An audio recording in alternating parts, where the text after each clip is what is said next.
Likhona la emsakazweni ngoma FM 88.3 we play you listen mosana kena nomsanda kuvuleni umsakazweni ngoma FM ngiyakubingelela ngiyakwamukela ke ngalesi sikhathi kanti kuthembisile ke kanjani ukuthi lana ke ngilanda yena lapha ke u Dr Nyezi noma ke umkhulu Nyezi sobe sikhuluma naye ke khona la ku 88.3 we play you listen mkhulu angikubingelele ngiwamukele emsakazweni.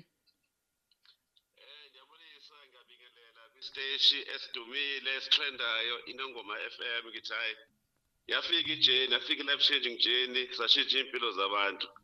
Ngiyabulisa kakhulu ngithi nje dumelanga. Alright mkhulu sifikele lokho vele sifikele ukushintsha impilo zabantu sifikele ukusebenzela isizwe. Mkhulu sikhuluma la ngento ethinta abantu abangayi-understand noma abantu abayi-understanda ngendlela ezihlukahlukene la kodwa ke ngiyazi ukuthi nina abantu ke bomoya nina abantu abadala niyayazi nina ke futhi abantu ababuye besebenze ngabantu ngokomqondo njalo njalo. Mhlambe ni understand ngenye indlela ezinye izinto si-understanda ngendlela ezahlukahlukene uthola ukuthi ke thina la sizomkhanyisela ke manje umuntu ukuthi no akayi-understand-eke ngalendlela le ekumele vele ayazi ngayo lento le. Sikhuluma ngomsamo namhlanje mkhulu. Ziningi izinto ezenzeka emsamo kuningi okwenza umsamo thi umsamo wakho ubheke eceleni umsamo wakho ubheke phansi umsamo wakho njalo njalo. Ungacala mkhulu uqale nje usibekele nombekele abalaleli ukuthi umsamo kahle kahle yini masikhuluma ngomsamo sikhuluma ngani? Okay, ngiyalibonga ithuba ngiyabulisa kakhulu kubalaleli abathanda le show abathanda lolu hlelo abathanda i-life changing journey. Sithi hayi my life healing journey sefikile uViyanda Vitalis Nyezi ubhuti wale Eastern Cape eintabeni saseMatatiyela emihlolwaneni. No ngiyabingelela kakhulu. Kuzoqala ukukhuluma mina bese kukhuluma ke amakhese uShenge noBeseni. So mina ngicela ukuqala ngakho mina ngizocela angeke ngibeka lendlela ejulile le ukuthi hayi umsamo yindlu kagogo indlu enkulu. Yeah. Mina ngizoqala mina ngalokho okuzo understandeka kalula nabazokuzwisisa kalula abalaleli ukuthi masikhuluma ngomsamo sikhulume ngomuntu. Akithi uyazi nawe amsho bazokhumbula abalaleli ukuthi bekuthiwa umzimba womuntu uyithempele likaNkulunkulu. So mina ngizoyiqala lapho ukuthi umsamo uwumuntu wena umsamo. Okay. If mina ngingene ebhasini bangene eTaxini umuntu angihlolele nomuntu athi hey wenyezi uhamba nabantu abakanje nakanje abaphila kanje nakanje usengene kumsamo wami usengene phakathi inside.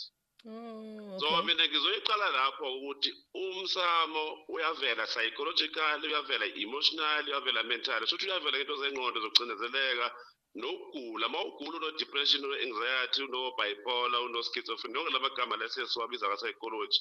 Kahle kahle sikhuluma ngawo ukuthi wena uthintekile futhi uthintekile wena spiritual ngoba phela kuyahambisana psychology nemoya kodwa indlela evela ngayo lento le ivela ngayo ingcindezi nokuthi sibone ukuthi hey cha waze wagula lo muntu hey cha waze wanenkinga lo muntu.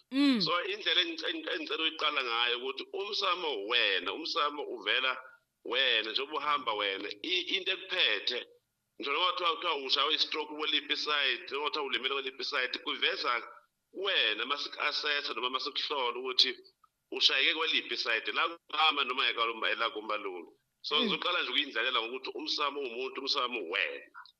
All right kuyezwakala mkhulu ngifuna ukwazi ke la because sina njengoba usishilo ukuthi umsamo yimi njalo njalo. Abantu abaningi bazi ukuthi umsamo yinto eyenziwayo ngabe kuyisinto njalo njalo. Nina njengabantu abafundile abangodokotela abawufundela umsebenzi okwama psychologist ningena kanjani kulento yomsamo nithinteka kanjani nini? Yabona ngiyawuthanda umbuzo wakho sisinolwazi ngoba phela mase siqala le ndaba le ye-healing noma yokusiza umuntu nokulapha umuntu sesinda wona umsamo ngoba ngisala ngikhuluma indaba ze-healing ukuthi healing mawusiza wena usukusiza izizukulwane okhokho nokhokho omkhulu. Okay. Uphinde ulungiselele izizukulwane esilandelayo ukuthi singahlangani nalezi inkinga onazo. So kushuthi ezikulungiseka impilo yakho wena kulungiseka umsamo uqobo lwakho ngoba uzothi ufika lapha endlini kagogo usuyazi ukuthi uyokwenzani ngoba sekuvelile ukuthi kuvela kanjani. So ezuthola le healing wena mhlambe kadokotela psychologist psychiatrist kabantu bani noma kuthiwa umfundisi ulapheka lo msamo owena. So odokotela bangena kanjalo ngoba ezibelapha wena ngokwengqondo noma ngokomoya noma ngokwegazi basuke belapha umsamo uqobo lwaso. So kusapheka wena wena uhamba nalabantu esingababoni ngeso lenyama esithi okhokho omkhulu yihlwele yithunywa so uthola ukulapheka wena mhlawumbe uye esibhedlela noma uthola i-medication noma uthola i-counselling noma le healing journey esikhuluma ngayo kusuke sokulapheka wona umsamo uqobo lwawo. Mkhulu njengoba ungumelaphi wendabuko uphinde ube ngumelaphi wengqondo umuntu ke makafika mhlambe uyakwazi ukumbona ukuthi lo ugula khona isikhona abantu abaphazamiseke ngokwengqondo mhlambe ke sithi lona ugula ngoba kuphambane emsamo noma lo ugula ngoba kungama depression nani uyakwazi wena njengomelaphi wendabuko ukuhlukanisa lokho bese ithini into yakho yokumsiza ukuya phambili lo muntu. Ngikhumbule sisaqala uza lapha kunongoma FM uthi hayi dokotela Samthakathi. Okay, ibalekile lento understand imoya nokuyithanda ngoba sometimes into uyithanda noma ungayazi kodwa uba ne-interest. Okay. Ukuthi yindaba onyezi bese bekhuluma indaba zemoya nomsamo no-psychology kuhlangana kanjani. So kuyahlangana i-answer yami ithi kubalula if uzoba udokotela ohogelayo uhogela u-understandayo futhi udokotela osabalele kakhulu ngomqondo. Okay. Ngoba uyabona ukuthi le ndlela umuntu aphuza ngayo utshwala isuka la noma isuka la noma isuka la iqale la mhlawumbe iqale psychological mhlawumbe watraumatizeka mhlawumbe bamshaya noma bamrape wasephuza utshwala manje usedinga usizo lwadokotela wasehamba lana so kufanele uyi-understand ijourney yempilo yomuntu from A to Z ukwazi ukuhlukanisa ukuthi lokhu yes une-HIV lo muntu beladla imishanguzo kodwa nemoya ikhona ngoba aze angene kule mpilo ayiphilayo iyagcina simfaka lezi zigulo asenazo ngokwe-medical noma ngokwe-science kodwa indaba yakhe yaqala ngemoya so usuyamhlukanisa ukuthi aqale ku-medication aqale ku-therapy kodwa egcineni nenkinga zemoya ziyavela so kubalulekile ukuthi ube udokotela ngempela ohogelayo okwazi ukulalela umoya ngoba umuntu nje obela kuwena ehleli phambi kwakho uyaxhumana naye ngokomoya idalo zakhe zila so uma umuntu oyi-understandayo into emoya uyabona ukuthi shame indaba yaqala la so kubalulekile ukuthi ukwazi ukuhlukanisa umsakazi. So mkhulu singakubeka nje singananazi ukuthi uma ukuthi uneyinkinga ekanjalo kumele uye kubantu bangempela bangakusiza ngempela ungayi kombombayi ngoba ungagcine lapha ulashelwa into ongenayo ulashelwe into ongakaze nje ube nayo kahle akubukwe qala ungezwa uhlaleke umkhulu Bheseni egqugqumezela lokho ukuthi awungaveli lapho umuntu nje ngoba esefikene wakutshela ukuthi uphethwe ikhanda libuke lelikhanda ukuthi livelaphi ngabe le depression lidinga umkhulu noma lidinga uDr Nyeza afike akhulume naye ethi hey wena ubulawa istress wena kuhambani noma bese kesho uthi hayi ikhanda labantu abadala wena udinga umkhulu Bheseni into enjengaleyo so ungayi ngavukane kahle mawufuna ukusizakala. Yabona impilo esiyiphilayo ngeke ngenze ividiyo namhlanje kuseni ngathi impilo esiyiphilayo njengamanje iyancikisele ngathi ishathulelwe ingathi nje khona into wrong esayenza ngathi khona umuntu esamono wasishaya nje ngekhesi ngoba njengamanje moya udokotela kufanele udokotela lo akwazi yabo indaba zemoya njengamanje ziyatrenda even nakuma-conference esihamba wona lawo ama-psychologists siyafunda indaba zemoya siyafunda indaba ze-African spirituality ukuthi odokotela bayasebenzisana manje i-GP iyasebenzisana ne-spiritualist iyasebenzisana ne-psychologist iyasebenzisana ne-psychiatrist ne-social worker so if labo dokotela bewu-5 umuntu bamshaya A to Z aphile so kubalulekile ngempela ukuthi odokotela bamanje besimanje manje bazazi lezi zinto bayiqondisise benze research futhi babe nolwazi oluphelele futhi bayigqugquzelele ukuthi abantu ababheke izinto zabo eze-spiritual ngoba impilo esiphilayo namhlanje ayiyancikisele nemoya kakhulu.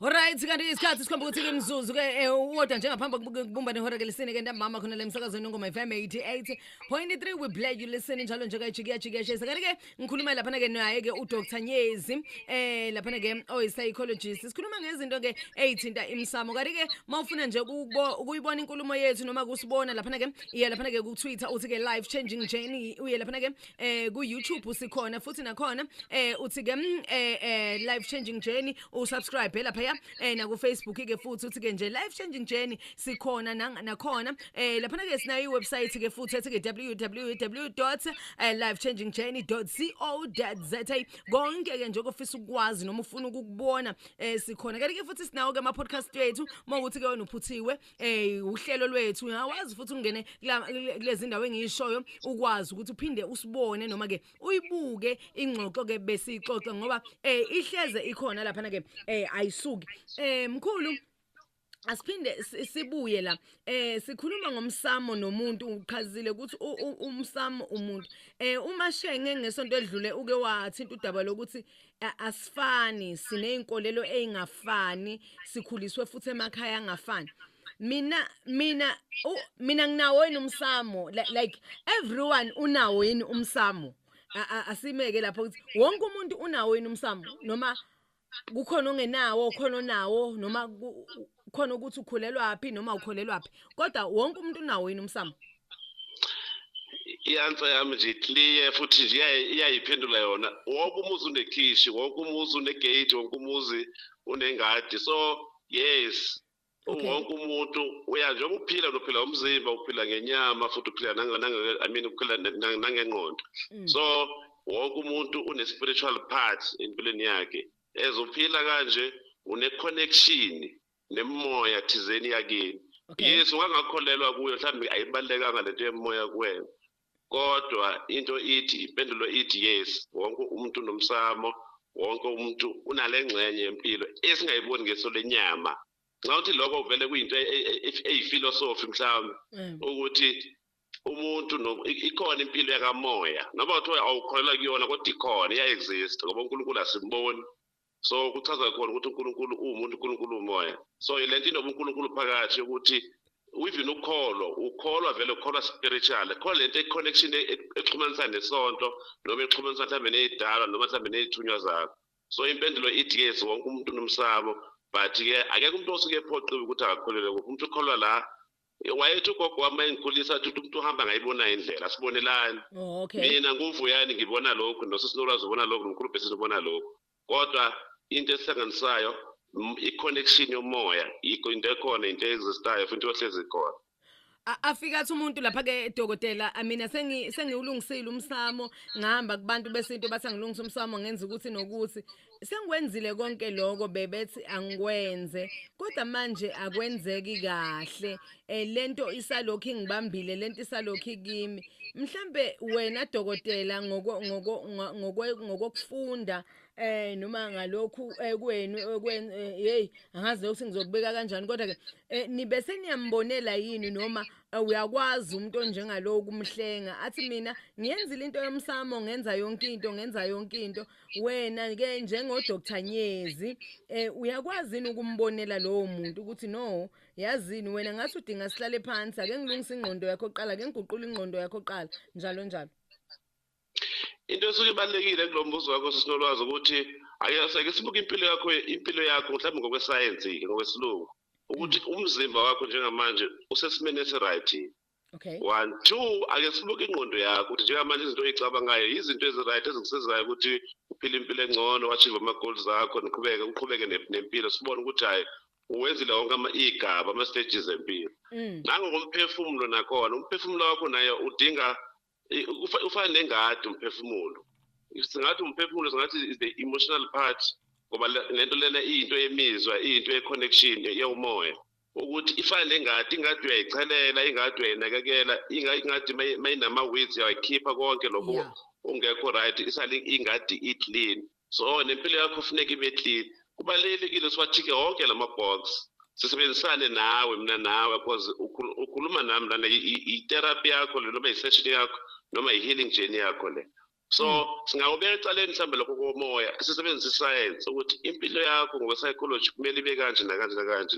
noma wena impilo yakho uyibona kanjani according to 1 or 2 no 3 yena umuntu ayisholwa yena ukuthi ayivele ngiyaphuza vele ngihlezi ngicabanga ukuyibulala vele ngihlezi yabona into e-GBV yokukhulunywa ngayo namhlanje yabantu besifazane ukuthi vele khona izinto ozenzayo into efanele isuke kuwena uyibone wena ukuthi cha 1 no 2 no 3 angikwenzi kahle before sifika kumsamo because nawo kumsamo nakhona kuyayivelela kuyayiqhamukela ukuthi usho ukuthi hayi vele mina ekhaya siphila kanje noma mina ngiphila kanje noma angiwenziwa nothi noma sengenziwa sengone ngingaba namacala kanje nakanje nakanje noma sengize ngaphila impilo engiyazi ukuthi wrong kanje nakanje nakanje. So kwi-therapy into engithanda nge-therapy ukuthi umuntu uyibonela yena, kusuke kuyi-platform ukuthi umuntu ayibonele yena amaphutha empilo yakhe, azokwazi ukuthi akhule, azokwazi ukuthi ahile, azokwazi ukuthi adlule kulezi zimo lezi ezimgulisile. Okay. Mkhulu asivele sivale ngicela ukuthi siyigoqe la isikhathi sami siyanqabela kodwa ke khona into omkhulu oke wayisho la emini wathi uyafisa ukuthi masikhuluma ngalesihloko lesi esithinta imsamo ufisa ngathi singahlambuluka like sibe clean and stuff. Ngifuna ukuthola ukuthi mkhulu ibisuka phi lento because sikhuluma ngezihloko ezibucayi masonto onke but today ukawaveza into othi no uyafisa ukuthi sike sihlambuluke sibe clean before sizokhuluma ngalesi sihloko lesi because I just want to know ukuthi iphuma phi lento umkhulu kade ekhuluma ngayo mhlambe nomuntu ekhaya ngasizakala ukuthi why kumele uhlambuluke wazothi umkhulu singageza izandla ngamanzi nje wodwa and stuff but nje kumele sibe clean. Okay, yalento bengisusa kuphi ukuthi sizokhuluma ngetopic ebucayi lana, sizokhuluma ngetopic esensitive enomsamo. Umsamo into ebucayi ngokwempilo yakho noma ngokwekhaya noma mhlambe ngokwempilo yakho njalo general. Into ofuneka uyiphathise kweqanda, kwezikhala zamantu ntomsamo. Because lana sikhuluma ngobuwena, sikhuluma ngejeni, sikhuluma ngalento wayizela emhlabeni enothando, clean, enebalance, pure. Sikhuluma ngento ebucayi lana pure ukuthi sineke masikhuluma ngayo nathi sibe clean. So yini bengichazelela ukuthi nje abantu ngihlezi ngenza amavideo abalaleli bayazi, abalandeli bami bayazi ukuthi ngihlezi ngikhuluma indaba uyiphatha kahle, ucabanga into ezi-right, uphila impilo right, umzimba wakho uphathe kahle, ingqondo yakho iphathe kahle because impilo is a once. Ngeke uphinde uyithole le mpilo, so kumele uyiphathise angazi kwani. So bengizama ukugcizelela lokho ukuthi nathi sokhuluma ngento ebucayi ebalekile lana and into esikhulumayo eredweni iyahlala kubantu, iyahamba straight lapha ku-subconscious mind icatshe khona. Kuthiwa hayi bo unyezi wathi unolwazi wathi umkhulu wathi. So that's why ngithi ibalekile lesikhuluma ngayo ukuthi nathi sihloniphise futhi and kunama-affirmations engikwenzile la engizocela ukuthi siwafunde nje just 2 minutes before sigoqe. Yebo mkhulu. Okay, angazi noma uzwide ukhona yini ngesizulu uzo-indicate ama ekhona kodwa nje ngizocela ukwasho ahambisana nalento yokuba clean engikhuluma ngayo ukuthi ihlanzeka, ihlambuluka mawubhekana nomsamo. Ngisho nawe uyokhuluma emsamo noma endlini kagogo kufuneka uhloniphe ukuthi mhlawumbe uzoya khona mhlawumbe kumuntu omcibi noma mhlawumbe uphathisiwe. Mawumuntu nje ubaba unerole lokukhuluma emsamo kufuneka uyihloniphise lento lena ngoba yandele bani futhi kuze isebenze kumele uyihloniphe kwangempela. So ama-affirmations ami ke ama-affirmations lezi zinto oyikhulumayo engqondweni yakho kule ngqondo le ngaphakathi le ejulile sithi unconscious mind. So kahle kahle umuntu sengimcela ukuthi akangivumele ukuthi ngikhulume nalowo ngqondo. Namhlanje ngizokhuluma ngokwaphiyo, ngizokhuluma ngenhliziyo yakho, ngizokhuluma ngespirit sakho ukuthi yini ebalekile ofuneka uyicabange. Okay, ahamba kanje athi my mind is clean, my mind is focused and my mind is peaceful. My emotions, imizwa yami, flow with love, they flow with clarity and they flow with balance. And now my spirit, umoya wami, is pure, my spirit is strong and my spirit is protected. I release what no longer deserves me. I release no longer deserves me. I choose purity, I choose peace, I choose power on daily basis. So lawa ama-affirmations ukuthi ingqondo yakho ayihlale clean, imizwa yakho ayihlale nothando, umoya wakho awuhlale upure. Izinto ezinegative like engadini mawususa amawidi ususa izihlahla usuka ilethe ukuncola awukudingi uyasusa endleleni yakho. Into oyichuzayo uchuza ipeace, uchuza ipurity and uchuza ipower ngoba ipower iyona elawula yonke into ukuthi yakho ayihlale iqondile. Hey kuyezwakala Nkosi yami ngifuna ipeace, I need peace. Shuthi kumele ngihlangule ezintweni ezingathi Zwide ngicela ungene lapho ngesizulu. Oh kodwa Nkosi yami oh ya ayi kukancane yazi uZwida angene noma simuzwe thina ngala Zwida ngazi singenza kanjani baba.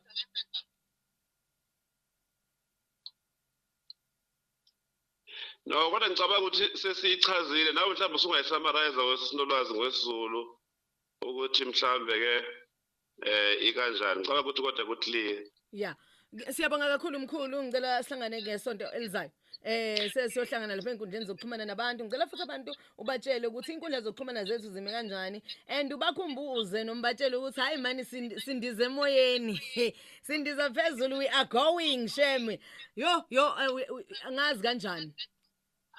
No, i-life changing journey ifikile, my life healing journey ifikile, Vuyani Nyezi ufikile, siyabasiza abantu, sithi abantu sobasiza, siyacela ukuthi basilandele ey'nkundleni zokuxhumana, life changing journey ugcwele yonke indawo. Inamba yami yocingo le ngihlezi ngishiya ke 083 Yebo. 268 Yebo. 3007 083 268 3007 iyafoni ya WhatsApp ya message enza yonke into. So ngicela abantu basilandele, abantu yonke esiyenzayo ifihliwe, ine privacy, ine confidentiality, siyayihloniphisa lento, siyayithanda, siyenza professional, sithi abaphila abantu, siyathokoza. Siyathokoza mkhulu. Amen. Alright, Nongoma FM 88.3 we play you listen that was umkhulu Nyezi noma uDr Nyezi khona la